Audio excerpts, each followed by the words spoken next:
रीमेडलचा जो एक्झाम बंद केलं तुम्ही, हा. त्याचं काय तुम्ही हे केलं होतं? कशाचं रीमेडल जे रिमेडियल हा ते रिमेडियल आपण तशी रिमेडियल पूर्णपणे आपण बंद नाही केली. रिमेडियलचा फक्त फॉर्मॅट बदलला. रिमेडियलचा फॉर्मॅट बदलला म्हणजे आपण काय केलं, पूर्वी सगळ्या सेमिस्टरच्या विद्यार्थ्यांना रिमेडियल होती आणि ती एमसीक्यू बेस्ड होती, म्हणजे ऑब्जेक्टिव्ह. ओके. ती आता फक्त 8व्या सेमिस्टरच्या मुलांसाठी आहे आणि ती डिस्क्रिप्टिव्ह आहे. अशी का 8व्या सेमिस्टरचं फक्त हे केले? त्याच्या मागं कारण काय आहे? सांगतो तुम्हाला. ते काय झालं की जेव्हा ती रिमेडियल होती तेव्हा आपल्या विद्यापीठाचे स्टॅट्यूट्स किंवा परिनियम ज्याला मराठीत म्हणतो ते नव्हते. पण ते विद्यापीठाचे जे स्टॅट्यूट्स आले त्याच्यामध्ये ती रिमेडियल परीक्षेचं प्रोव्हिजन नव्हतं. त्याच्यामुळे आपण त्याचं स्वरूप असं बदललं. ओके साहेब, आपले कुलगुरू कोण आहेत संस्थेचे? डॉक्टर डॉक्टर कारभारी काळे. कारभारी काळे काळे त्यांचा नंबर सांगता? मी तुम्हाला नंबर त्यांचा SMS करतो किंवा हा जर व्हॉट्सअप नंबर असला तर व्हॉट्सअप करतो.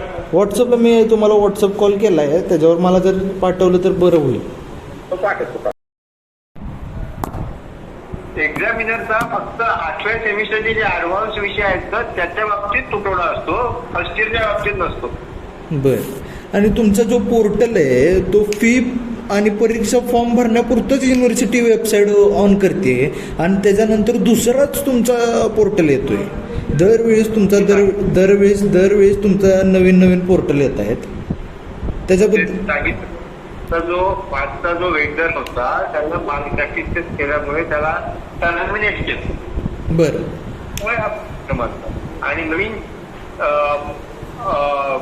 जो वेंडर आहे तो आयडेंटिफाय करायची प्रोसेस सध्या चालू आहे. मागच्या महिन्यात एक्सप्रेशन ऑफ इंटरेस्ट होऊन गेलेला आहे, त्याला त्याचा रेस्पॉन्स कमी होता, त्यामुळे या रेस्पॉन्स परत दुसरं टेंडर झाले आणि 2-3 दिवसात ते पोर्टल ऑन होईल. ओके.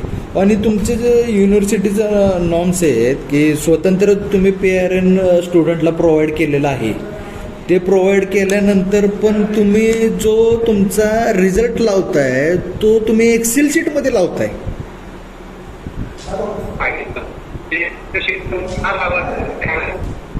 सर तुमचा आवाज क्लिअर येत नाही सर तुमचा. फक्त मुलांना ते दाखवायचं होतं स्क्रीनवर ते आणि प्रिंट व्हायची ते वेगळं सॉफ्टवेअर होतं. ते सॉफ्टवेअर नसल्यामुळे आपण एक्सेल शीट कॉलेजेसला त्या इंडिव्हिज्युअल कॉलेजला पाठवत आहे आणि त्याच्यातून आपण रिझल्ट प्रिंट करत. हे सगळे नसल्यामुळे प्रॉब्लेम होतो. सर रिझल्ट प्रिंट आजपर्यंत कुठल्याही मुलाला स्वतःचा रिझल्ट भेटलेला नाही. भेटणार आहे 30 तारखेच्या आत. 30 तारखेच्या आत. हॅलो. हो 30 तारखेच्या आत. हो. आणि सर तो जो ऑप्शनलचा तुमचा सब्जेक्ट असो ते क्रेडिटचं जे ठेवलं ते तुमचे किती क्रेडिट तुम्ही घेऊन हे करताय बोलला मगाशी? कॅरी ऑनचं कॅरी ऑन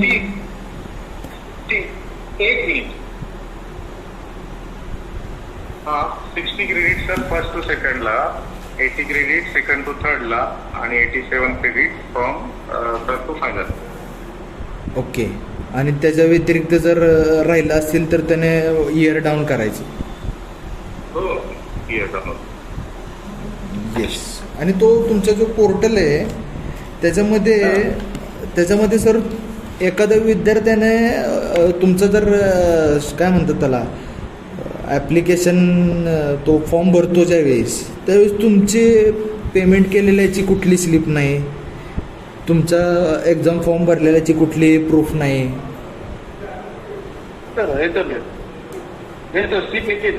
हां स्लिप येते ना त्याला दिल्या नाही येत सर. नाही. कोणती स्लिप आली मला दाखवा, मी त्याच्यावर मुलांना विचारतो. पाठवून देतो. मला पाठवून द्या. आणि अजून अडचणी होत्या की ज्यावेळेस तुमची मार्कशीट तुम्ही देता त्यावेळेस ती मुलगा पास आउट झाल्यानंतर त्याला डिग्री 2 वर्षाने भेटते.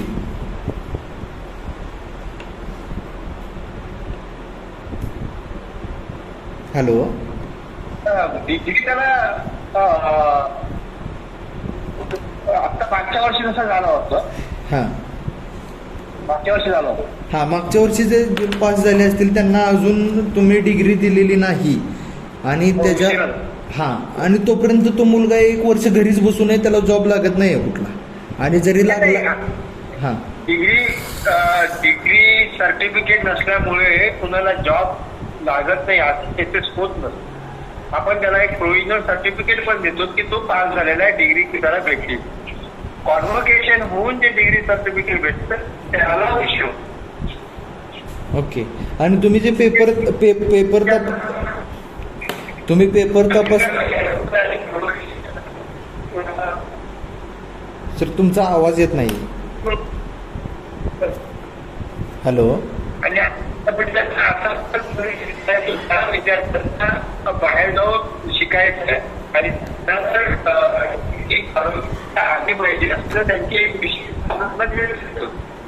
सर तुमचा आवाज येत नाही, तुम्ही रेंजमध्ये येऊ शकता का? बरं ठीक आहे.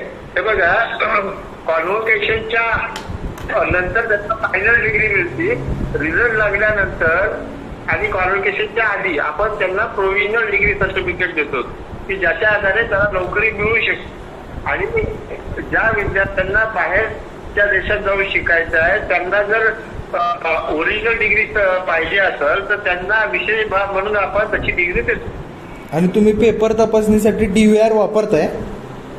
हो, वापरतो. मग त्याच्यात ते DVR जर तुम्ही वापरत असाल तर तुमचा रिझल्ट पटकन लागला पाहिजे ना? नाही साहेब, ते कसं असतं, हे जे पेपर चेकिंगचा जो प्रकार आहे तो डिजिटल इव्हॅल्युएशन, त्या पेपर जेव्हा विद्यार्थ्याला आपल्याला संपूर्ण रिझल्ट लावायचा असतो त्याला तेव्हा त्याच्या सगळ्या टप्प्याचा रिझल्ट एकत्र. एखाद्या विद्यार्थीचा पास झाला तर त्याला ग्रेड सर तुम्ही जे बोलताय ते मला रेंजमध्ये आल्यानंतर समजेल.